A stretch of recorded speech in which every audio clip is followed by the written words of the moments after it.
Jimmy Butler wants a trade, and the end of this era of Heat basketball is likely over. How did we get to this point, and what's next for the team's star player? We'll break it all down in today's episode of Locked On Heat.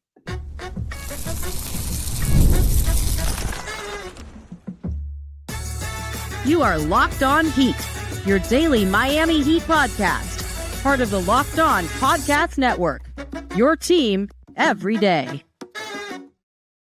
All right, welcome to Locked On Heat, your daily podcast on the Miami Heat. Whether you're tuning in on YouTube or your favorite podcast app, thanks for making Locked On Heat your first listen every day. I'm Wes Goldberg, editor at allyoucanheat.com, here with David Ramil. Both of us are credentialed Heat media members who cover this team every day, and today's episode is sponsored by Game Time. Download the Game Time app, create an account, use the code LOCKEDONNBA for $20 off your first purchase. Have a big show for you today, recording this the day after Christmas. Hope everybody had a very Merry Christmas. Happy Hanukkah to everybody who celebrates. And an interesting Christmas day, David, because I don't know about you, but I'm sitting there with my family in front of the TV waiting for Knicks Timberwolves to tip off at noon. And Shams Charania goes on the pregame show and comes out with this story about an hour before all of this stuff started happening and reports that Jimmy Butler does not want to finish the season with the Heat, that he prefers for the Heat to trade him before the trade deadline. And David, the timing of that could not have been crazier, right? It's in the middle of this jam-packed slate of games and all this stuff, and now we've got this news to go along with it, and it feels to me like, okay, we got another report on the Jimmy Butler situation. It seems like every week we get one of these, and it's like a screwdriver, just slowly, turning that screw one bit at a time, and we know where this is going. And eventually this is going to end up in a place where Jimmy Butler gets traded. And look, it does, even if he prefers to get traded, it doesn't mean that he's going to get traded. There's so many moving parts here, but we're going to get into all that stuff. But when you saw that report come down, what was sort of your initial reaction? Punch in the gut, kind of just puts a damper on everything. You're in the middle of playing with a brand new Lego set. And next thing you know, you're reading about your star player wanting to get traded out of the franchise that he's been with for the past 5.5 seasons. So not exactly. I'm assuming that Lego set was for your son and not for you. Yes, sure. I guess. The point being, I think we're starting to see the writing on the wall has been kind of clear over the last couple of weeks. Bernie Lee clearly using Twitter in a let's say less than honest manner, because he's absolutely leaked this information out to Shams Charania. He's the one who, it's Jimmy's preference to be traded. The only way that information gets out is through Bernie Lee. And so Bernie's making it known to Shams. Again, to your point, perfect timing. Christmas morning, the eyes of the rest of the sports world watching basketball, because for a lot of people, Christmas Day is the beginning of the NBA season. And so now you have these peripheral eyes watching the sport, and all of a sudden this news comes out that Jimmy Butler wants a trade. And so it just brings so much more attention to it. And everybody, again, for these peripheral fans, they go, oh, wow, Jimmy Butler, isn't he the guy that took Miami to the finals a couple of years ago? Isn't he the one that was bent over the stanchion in the Orlando bubble, et cetera? They know the name Jimmy Butler. So it draws a lot of attention. And again, it makes it seem like Jimmy is kind of being a little bit gentler here. This isn't the Jimmy in Philadelphia that wanted out. This is definitely not the Jimmy of Minnesota that went on Rachel Nichols and challenged the team's, I should say, ran on Rachel Nichols' show and interviewed there, because that could be taken badly. But in any case, he and demanded a trade and challenged the team, et cetera, challenged Karl Anthony Towns. And this is a very different version of Jimmy, but at the same time, saying that he wants to be traded away from the team before the trade deadline. So it's his version of that, isn't it? It is. He's got too much respect, I think, for the Miami Heat organization to just go full burn the bridges, trench warfare on this thing. You can't. You'll get fined, right? I mean, you said that nowadays you get fined because of people like Jimmy Butler and other people who have publicly demanded trades in the past, and the NBA obviously doesn't want that happening. Do you see the stomach illness of the last couple of games? Like, again, everybody's kind of hinting at this, that he seemed to incur what was an ankle injury against the Oklahoma City Thunder last Friday, and then he was deemed out due to a stomach illness, and he's missed the last 2 games because of that same stomach illness. Yeah. Reports from Barry Jackson that he did not attend Pat Riley's Christmas party at his home, although Barry kind of quantifies that and say he's missed that party before in the past. But do you see this as all kind of Jimmy making it known loudly and softly at the same time that he doesn't want to play for this team anymore. The stomach illness, ankle injury thing is fishy. Like, all of it is fishy. My understanding is that there is a stomach illness, like that Jimmy Butler's stomach does not feel awesome right now, and that is something that's affecting him, and that even before that Oklahoma City game, that was something that he had been dealing with, and he tried to play through it. Now, he also rolled his ankle and left the court after he rolled his ankle. I know what I saw. Everybody saw it, and if it's partially stomach illness, partially ankle, that's part of it. I think the Heat would prefer that it's publicly a stomach illness and not an ankle injury, especially if they were maybe down the road of potentially trading him, right? And so, good point. I think that's part of it too here, because he's 35 years old, and I don't think anybody thinks that this ankle injury is a long-term thing. But he hasn't played in what's going to be 3 games. It sounds like he did not travel with the team for tonight's game in Orlando. So, look, I think it's all a little fishy. I think this is what's fair, is that Jimmy Butler feels disrespected by the Miami Heat organization. And I think that there were, whatever you think about Shams' reporting, it's been backed up in local media. Barry Jackson, Ira Winderman, like everybody locally is like, yeah, this is what he wants. Like, this is what's being, what they're reporting, what's being told to them, whether it's Bernie Lee or whoever else. And I think you go back to Pat Riley calling him out in the media session. I think you go back to them not giving him the extension, which is sort of the biggest part of all of this. After everything that he's done for the organization, he felt like he earned that. And like we always said, he had a great, yes, that was your argument. And I think he anticipated being able to make that argument. But for Pat Riley to publicly come out and publicly shut it down and say, we're not even going to entertain these conversations because you're not available, I think rubbed Jimmy Butler the wrong way. And his agent, Bernie Lee, probably was like, wait, we're not even going to have this conversation about an extension. Aren't we owed at least that? And from what I understand, there was never that report of the extension. It was, nope, we're not even going to have this conversation. There is no negotiation, in other words. And I think that the fact that they didn't come out and publicly deny that they were listening to trade offers for him, right? Like, they never shut down that report ever. And I think all of this, and Jimmy Butler came out, he said, I'm going to play the back-to-backs, the first 20 games of the year. I'm going to put up decent numbers. We're going to have a winning record while I'm on the court. And he did all of those things. You want me to be available? I was available before the stomach illness. I was available. And maybe Jimmy Butler thought, if I do this for the first quarter of the year, maybe we can entertain those extension talks again. And time after time, the Heat have they have not moved. We are not going to negotiate an extension with you. We are going to deal with that in the summer. And Jimmy Butler, at 35 years old, says, I don't want to deal with that in the summer. I want to know what my future is now. And he has every right to that. Yeah, it's a tough one. I think both sides are right and both sides are wrong.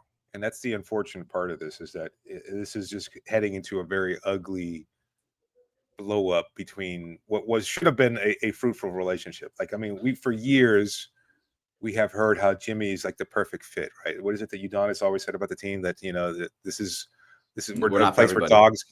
Yeah, we're not for everybody. Yeah, this is where dogs thrive, or something along those lines. I'm paraphrasing completely here, but that's, this was an ideal place for Jimmy, that where he could bark and he could just do his thing and he could just yell at teammates and challenge them, because get into fights with coaches on the sideline and make a run to the Eastern Conference Finals the same season. Yeah. This was a good place for that kind of attitude and arrogance and everything else like that, because as long as you win, none of it matters. The rest of it doesn't matter.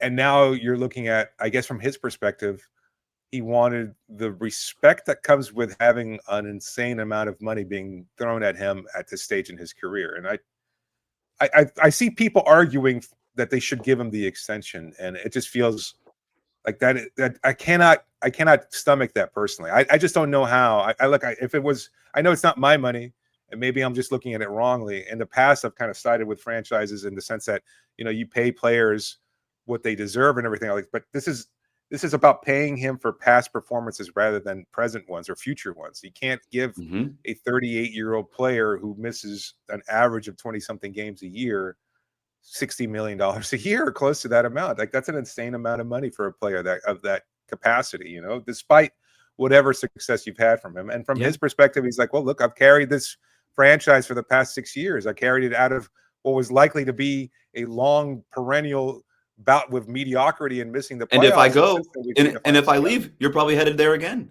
right? If Jimmy Butler's not on this roster, Perhaps. there's no ceiling for this team that you could even talk yourself into, where we've seen those runs in the past. And I think that part is really hard for not only Heat fans, but I think the Miami Heat organization over these last couple of years have been reluctant to make this major of a move because they said, once Jimmy's gone, we are very thoroughly a 500 basketball team. And there is no sort of like maybe golden ticket ride in the playoffs that we can maybe get.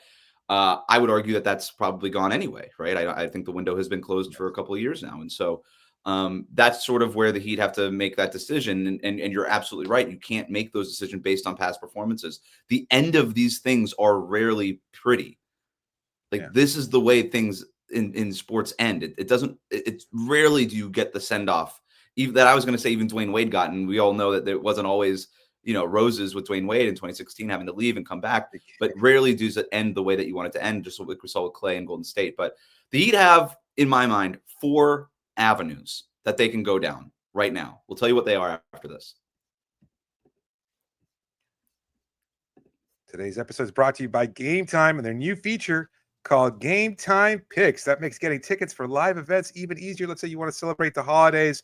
Well, this is the right time to buy those event tickets because they filter out all the fluff and show you only the incredible deals on great seats. So you don't have to waste time searching through thousands of tickets. Sometimes it's just a spur of the moment thing. Let's say maybe you missed out and you might have forgotten to get tickets for somebody or get a gift for somebody. Well, guess what? Now you can do it with Game Time Picks. It makes everything so much easier. Their all-in pricing feature is so great. It shows you the total right up front, so there's no surprise fees at checkout. And don't forget, you got the seat views so that you can know exactly where you're sitting. If it's a venue that you're not familiar with, you know exactly where you're going to be sitting, so there's no obstruction. You get a clear view of whatever performance you're paying to see. Take the guesswork out of buying tickets with Game Time. Download the Game Time app. Create an account and use the code LOCKEDONNBA. You get $20 off your first purchase. Terms apply, but create an account, redeem the code LOCKEDONNBA. You get $20 off. Download Game Time today. What time is it? It's game time. Today's episode is also brought to you by Rocket Money. Did Rocket Money help you find any subscriptions you forgot about or that maybe you were paying for twice? Well, it definitely has happened to me. I was still paying for a subscription. Guess what? Rocket Money made it so easy to track it all down. It's like having a personal assistant just for your finances. Rocket Money is a personal finance app that helps you find and cancel any unwanted subscriptions and monitors your spending, and it helps lower your bills so you can grow your spending habits. Grow your savings. It brings everything together in one place, whether it's subscriptions, your spending habits, or even the goals you want to hit this year. Rocket Money has over 5 million users and has saved a total of $500 million in canceled subscriptions, saving members up to $740 a year when using all the app's premium features. It's a bit great. Again, you get the goals feature. You know exactly what you're setting up for, and they help you reach that goal. So cancel your unwanted subscriptions and reach your financial goals faster with Rocket Money. Go to rocketmoney.com/lockedon today. That's rocketmoney.com/lockedon. rocketmoney.com/lockedon. We'll be right back.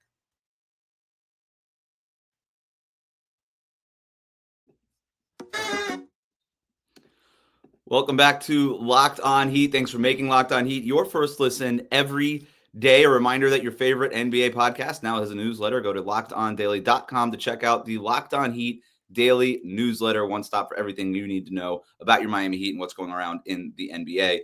The way I see it, David, the Heat have 4 options. Some of them are easier to stomach than others. Some of them are probably not realistic at all. But like, if you're the front office, you have to start now diagramming what are we going to do next, right? Okay. Option number 1, keep Jimmy Butler until he either makes a scene and publicly demands a trade and forces your hand that way, or re-sign him and just be a 500-ish team again. But basically just ignore all of this and just say, and don't do anything. That's your first option. Second option, re-sign Jimmy Butler, trade Tyler Hero or Bam Adebayo, or both, for stuff in a win now deal that tries to reopen the Jimmy Butler window, right? Upgrade the roster around Jimmy Butler. Number 3, play out the season, let Jimmy Butler walk in free agency, create some cap flexibility. An option that we've talked about here. Jimmy Butler walking away for nothing is not walking away for nothing in this new apron world that we live in. You create some wiggle room under that, and you can essentially trade Jimmy Butler for cap space and whatever players you sign with that cap space. We saw the Clippers do this with Paul George, They did not. They turned down trade offers from Golden State. Draymond Green went on his podcast and he goes, "I don't, excuse me, I don't understand why you would why you wouldn't trade Paul George to us. You just let him walk away for nothing." And the Clippers would argue, we didn't trade Paul George for nothing. We traded Paul George for Derrick Jones Jr., Chris Dunn, Kevin Porter Jr., and Nick Batum, because that's who they signed with all that cap space. And they said, we like this package of players more than whatever Golden State was limited to. So that's the third option, is basically do that with the Paul George situation with Jimmy Butler. And number 4 is just trade Jimmy before the February deadline for whatever the best package out there is going to be. Of those 4 options, I think that option of trading Tyler or Bam to upgrade around Jimmy Butler makes the least amount of sense, because Jimmy Butler is 35 years old.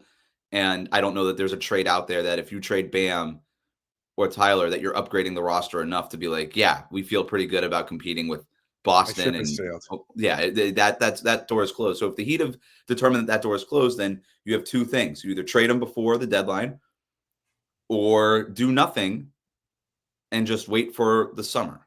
And it feels like with all this reporting that screw just a little bit more to the right every single week with another report. It feels to me like we're getting to the point where they might be forced, whether Jimmy Butler is doing it or outside forces or whatever, to trade him before February. And I keep coming back to this. Local reporters will say they're not scared of Jimmy walking away for nothing in free agency. Only Brooklyn has cap space. We don't think he's going to go to that team. They're not ready to win. They can revisit this in the summer, potentially sign him to an extension for less money over more years. And I just have a hard time seeing Miami doing that. And I do think that if there's a market here for Jimmy Butler, you have to strike now. There is no guarantee. If you've already decided you're going to trade him, you have to do it soon, because there's no guarantee that the market's going to be better in the summer. Golden State is desperate. Are they going to be desperate again with Steph being a year older? They might just say, screw it. Our window's closed. We're not going to. There are teams that are desperate for him, whether it's Phoenix or him or whatever. The Heat should know more than anybody else. Timing is so important in the NBA, and it's so fleeting. And if you have an opportunity to do something that you're already planning to do, you have to do it. I think we've seen Jimmy Butler's last game in a Heat uniform. I don't think he plays again. I think they'll just shelve him from this point out, because we've seen this play out in one way or another for lesser players. Dion Waiters, Justice Winslow. Like once that relationship is broken, and it seems like this one clearly is, although maybe not as drastically as these others, but yet playing out publicly in a way that the Heat does not find comfortable. Like they don't want this kind of stuff being reported. It's one thing to hear about Dion Waiters taking some, CBD gummies on a plane, and then to hear about him kind of just being sat out and quietly being shipped, et cetera, as he kind of nurses his way back from an injury. But I don't think there's any injury that they can point to regarding Jimmy Butler and say, well, this is why he's being shelved. This is probably going to be a mutual decision for both him and the team to kind of just sit out the rest of the kind of field, what's going to be available to them. And I think we'll see them take offers, but also not rush into anything. They're not going to be forced to trading him by the end of January or anything like that. You're right. I think you're right. And what is so weird to me again is the timing of this. He goes out, has a triple-double in a loss against the Pistons. Then and remember, he was in such a good mood after a recent Heat win. I told you it was the best I've ever seen him in that locker room. Him and Nikola Jovic rather, like joking around in the locker room after, and it felt like everything was fine. Right. And then he goes out in that Oklahoma City game, turns his ankle, goes to the locker room, and now we've seen his last game in a Heat uniform. Like what precipitated that decline in that relationship where he seemed like he was in a good mood and then he wasn't anymore? Was there a conversation behind the scenes where, again, maybe he brought up, hey, how about that extension, guys? I just posted this triple-double. We're 2 or 3 games over 5. We've won 4 games in a row, whatever it might be. And was it just shutting it down? But then why even go out there against Oklahoma City? Yeah. If you were wanting to prove that he can carry a team against the best team in the league, or one of the best teams in the league, wanting to show potential suitors in the Western Conference, perhaps. It's like, you want a difference maker against the Oklahoma City Thunder? I'm your Huckleberry. And so I don't know if I don't know what exactly it was, but we keep hearing a lot of the reporting about the Heat not shutting down the fact that they were taking calls regarding trade offers and things of that sort. And that maybe that just, to me, it keeps playing back to when Jimmy first signed with this organization and hearing so consistently from him after being basically kicked out of Chicago, forcing his way out of Minnesota, and then begging to get out of Philadelphia, coming to Miami and hearing about how the organization treated Dwayne and how they kind of welcomed him back and how they made him look like a superstar. Like Jimmy wanted that. Jimmy wanted Miami to be home for the rest of his career. And he loved that attention that he got. And he probably genuinely thought that Miami was going to treat him that way, that they were going to do more to build around him over the last 6 years. And unfortunately, that didn't work out in terms of trying to acquire Dame Lillard or Kevin Durant or anybody else. They just didn't do enough to build around Jimmy, and that they would still honor him and be like, well, we might not win, but we're going to keep you as part of it. You're going to be a franchise icon because of the rest of your career being played out here, and we're going to pay you as such. And the Heat said, no, that's not what we were about. We want to win, and we'll pay you, but you've got to be able to help us win, and you haven't helped us win. So I don't know. It's a lot of stubbornness on both sides, and maybe some broken hearts and some hurt feelings, I'm sure. Despite the business aspect of this all, it feels like this is playing out with a lot of personal issues being interwoven in this. No doubt. And I think that's what it was, is that, Jimmy hearing that he's not being welcomed back, or that he wanted to, whether it was true or not. And we heard Bernie Lee refute all these things on Twitter. He wanted the Heat to say, no, Jimmy's our guy. We love our superstar. We want to continue to keep him on this roster. And when that didn't happen, when that formal statement didn't come from Coach Pat, that was probably the end of it for him. And you and I have had this conversation on and off air where the messaging by the organization itself has changed over the last year. It's Bam Adebayo. It's his team. He's the face of the franchise. That stuff is not lost on Jimmy Butler. Like, he is plugged in, very aware of that stuff. And maybe he thought, hey, sign me that extension, all that stuff goes away, and I'm back to being the face of the franchise, and we can keep the good times going. And clearly the Heat are not prepared to re-sign him at whatever he wants, the max. He's been out there also. He wants the max. They can't sign him to a max salary. They cannot do it. You can't pay for past performance. And then in the future, you cannot pay a 38-year-old player that kind of money when the ceiling on this team is so clearly what it is, which is just basically an above average, slightly above average 500 basketball team with no clear way of contending for a championship. So you can't just pay Jimmy Butler in an NBA that essentially has created a hard cap with this first and second aprons. So if you're the Heat, you have to say, what's our avenue to returning to contention? And unfortunately, it's taking a step back by trading Jimmy Butler in order to take a step forward. And that's how the Heat have to think about this thing. So we're going to talk about, if you're the Miami Heat and you've decided, okay, we're going to honor your trade request or your not request or whatever we're calling this by Jimmy Butler. We're going to ship you out of here before the February 6th trade deadline. There's a lot of moving parts to this. It's complicated, but I think there's one thing that the Heat have to get back in a Jimmy Butler trade. We'll talk about that after this here on Locked On Heat. Today's episode is brought to you by Robinhood Gold. With Robinhood Gold, you don't need a silver spoon to eat up the financial favors of the 1%. Robinhood Gold allows others to get the rates and perks usually reserved for the high society. Now, the resourceful individual with Robinhood Gold can earn the very liberal rate of 4.25% on uninvested cash and be rewarded with a handsome 3% retirement boost on IRA accounts contributions. Robinhood Gold provides the privileges of high net worth for any net worth. These generous benefits are now available for only $5 a month. The new gold standard is here with Robinhood Gold. Sign up at robinhood.com/gold. Terms apply. And for product-specific disclosures, visit robinhood.com/gold. Investing involves risk. Rate may change. Gold membership is offered by Robinhood Gold, LLC. We'll be right back.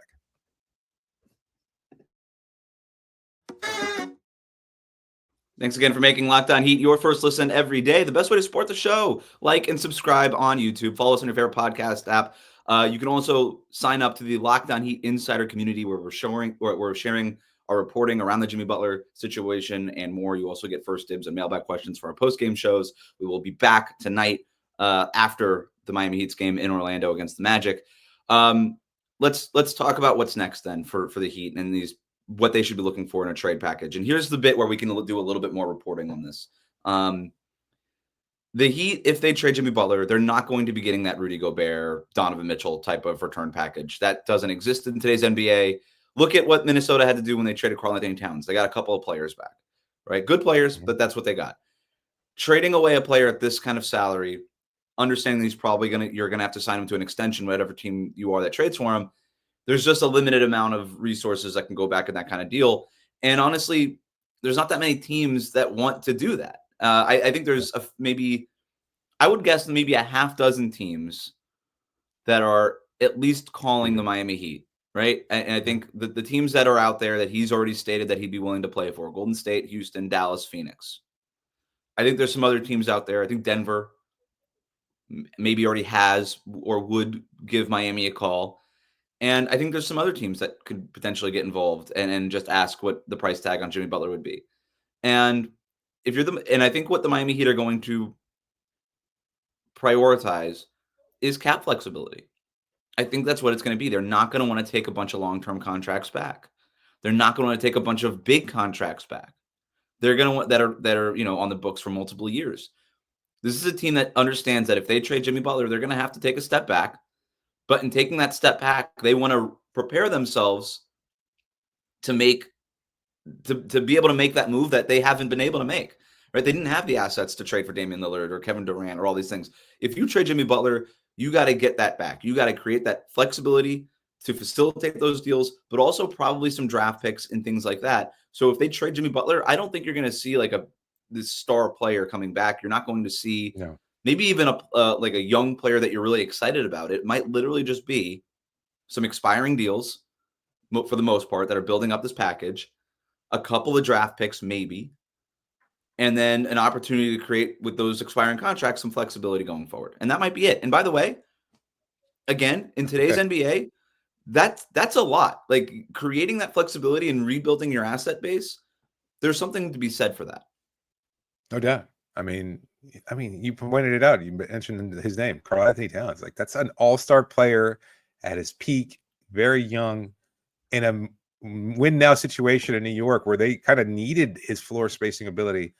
And all Minnesota got for him, aside from the cap space, was a couple picks, obviously, Dante DiVincenzo and Julius Randle, who's an impending free agent. So it wasn't exactly the treasure trove that you would have gotten in years past for an all-star caliber player. And Jimmy is a distressed asset at this stage in his career. As good as he is and as good as he's capable of being, his availability, his contract concerns, his current contract, all of that is a factor. And if you're a team that needs him, it's basically you're acquiring him for this season and you kind of hope, geez, he better be playoff Jimmy.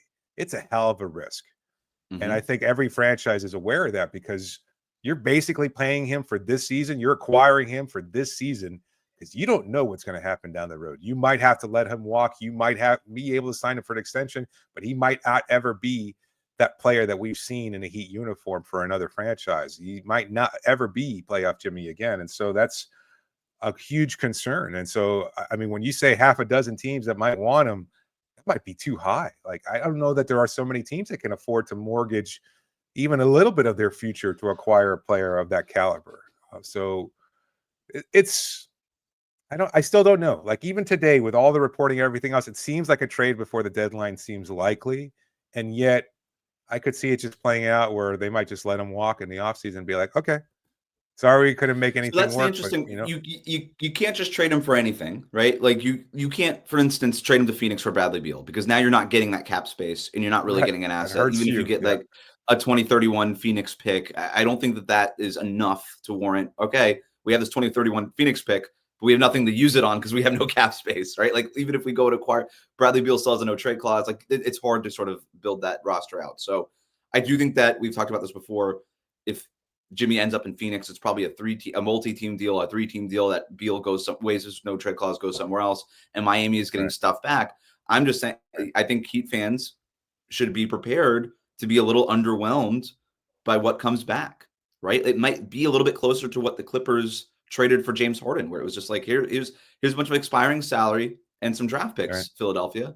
Right. And I think that's probably what we're going to be looking at. So even for instance, like Golden State, like to get specific here, Jonathan Kuminga, what do the Miami Heat think of him? They better be doing their scouting on him. But the problem with Kuminga is if you get him back, he's going to be a restricted free agent. You have to deal with now his extension, and he's publicly wanted a max contract.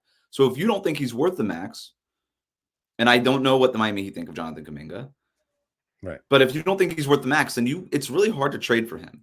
So maybe you can ask for like a Demski back or something like that. I don't think anybody looks at him as all-star potential except for Joe Lacob. But the benefit of that though is that as a restricted free agent, like how many teams can offer even a max cap sheet for a player of Kuminga's? Right. That's the thing. So it would be Brooklyn. That might be the gamble. So, yeah. Right. Yeah. And does Sean Marks really want to screw over Miami that badly? I don't know, because we've seen this in the past. I remember when I was covering the Thunder over a decade ago. They did this with Ennis Freedom at this point, but whatever. Like the Portland Trailblazers, who are in the same division as the Oklahoma City Thunder, wound up signing Cantor to an offer sheet for well beyond what any other team was willing to pay for him. And the Thunder wound up balking at that and being like, we got to do it. And so they matched that offer. So we see this. There's definitely that risk. Do this. Yeah. Right. And so if you're Miami, you have to just, like, you're already dealing like the old college football thing. Don't recruit your problems, right? You've already got a quote unquote problem in terms of something you have to deal with when it comes to this Jimmy Butler contract and the situation. Are you going to trade away this contract dispute for a new one? Right. And so unless you think Kuminga is worth it, maybe you just don't go in that direction and you say, we'll take Andrew Wiggins because we need a big salary in this just to get the money to work. Right. Wiggins at $26-ish million a year. He's not bad. And if you need to replace that small forward spot when Butler leaves, like Wiggins is like an above replacement level small forward. He can help. You bring him in, and then we'll take Gary Payton's expiring. We'll take Kevon Looney's expiring. We'll take maybe a couple, like a couple other smaller expiring contracts. Throw us a draft pick. Throw us your 2025 or 2027, whatever it is. And that might be the deal. It might be Wiggins, Looney's expiring, Gary Payton's expiring, one or two other smaller contracts. You get a third team involved to maybe make the money work, and a first-round pick. And that might be it. That might be the package at least from Golden State. And at Houston, they can get a little bit more creative if they. And by the way, I know that Rafael Stone is out here telling radio interviews and say, we're not going to change the team. We like our young core. When you are doubling down on that publicly a lot, my antennas go up. And I almost think this is the opposite of what you want to do. And I think that he actually might be ready to make that move, because he's out there trying to create a position of strength. And I understand that, because you want to negotiate from a position of strength. And a lot of this, by the way, from the Miami Heat is, hey, we're prepared to let this go into the offseason. We're not ready. We don't have to trade Jimmy now. That's also them using media to create a position of strength. So when you read all this, don't have to take it literally. You have to why are you doing this and all this stuff? So Houston could create it by Steven Adams expiring, maybe a big Dylan Brooks contract. Fred VanVleet has a team option for next year. The Rockets could literally just trade VanVleet and like straight up for Jimmy Butler, and the money works. And the Heat can just exercise the team option on VanVleet and let him walk. Now, I don't think that they want they'll ask for a draft pick back. They want maybe more, like a young, like Cam Whitmore or something like that. I don't know that Houston's going to part with any of their big players. Like they can't trade Jalen Green because of the poison pill. They're not going to trade Alperen Şengün in that deal. I don't know that you're not getting Amen Thompson. You're probably not getting Reed Shepherd. If you're Miami, you can ask for Jabari Smith Jr. I don't know that Houston feels like they have to include him. So that's what I'm saying. Like, this might be a little underwhelming, whatever the return package is, but you're kind of forced to do it because the other option is you get no picks back. And you run the risk of Jimmy Butler opting in next year and not becoming a free agent at all. And you're doing all of this again. That would be brutal. So yeah, I guess when you lay it out that way, I guess, and I don't know if it matters or not. Jonathan Kuminga on social media posting something that has been interpreted as like him being on his way out.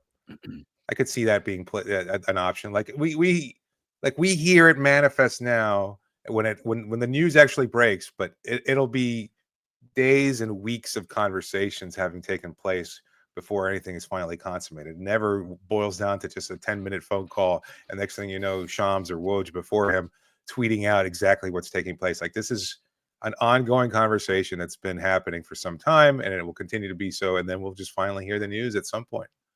So yeah, again, I think we're kind of saying the same thing in different ways. Like I think Jimmy's done in Miami. I don't think he plays again for the Heat because he doesn't want to risk injury, and for a team that he knows he's not going to continue playing for. From Miami's perspective, they kind of want to shelve him because they risk injury and lowering his value, which is already lowered enough because of age and contract concerns. They kind of also want to lean into this new era of Bam and Tyler and seeing what else pops up, and maybe kind of including a Jaime or a Nico or somebody else in a secondary trade down the road so they can shore it up and kind of build a roster around whatever the future of this team looks like. And I think we're just kind of heading towards this very slow, gradual process where at some point Jimmy doesn't play anymore and Miami just finally decides to pull the trigger and make a trade. And unfortunately, Butler's era in Miami seems to be at an end. So I'm sure we'll do a post-mortem on it at some point down the road. But for now, it just feels like this. Do it now. Yeah, we don't need to do it. It's we're in this weird middle ground. One thing I will say, and we can end the show here, but there will be a surprise. There will be something that we see, whether it's another team that gets involved, an asset that we're not thinking about that on the board. Because everybody, we keep looking at, it's Kuminga, it's Wiggins, it's this, or maybe it's this Houston package. I'm just telling you, something is going to surprise us. And it might not be a thing that happens, but it'll be a name that at least gets mentioned, another team that gets involved here, right? Like even with the first report, it was Houston, Dallas, Golden State. And the next day we got Phoenix. Right. There's another shoe that's going to drop here. And I'm not quite sure what it is, but I'm telling you, this stuff never just plays out the way we think it's going to play out. It always it feels like Jimmy Butler will get traded. And by the way, if he's already played his last game in a Heat uniform, that might be the thing that we didn't see coming. But it just feels like there's something else out there. Maybe that's a way to tease our outro on the show. We're going to be back tonight to recap the Miami Heat's game against Orlando Magic. Because whether or not Jimmy Butler plays, there's still games going on here in the NBA. Thanks so much for everybody for making Locked On Heat your first listen every day. Like, comment, and subscribe on YouTube. Follow us on your favorite podcast app.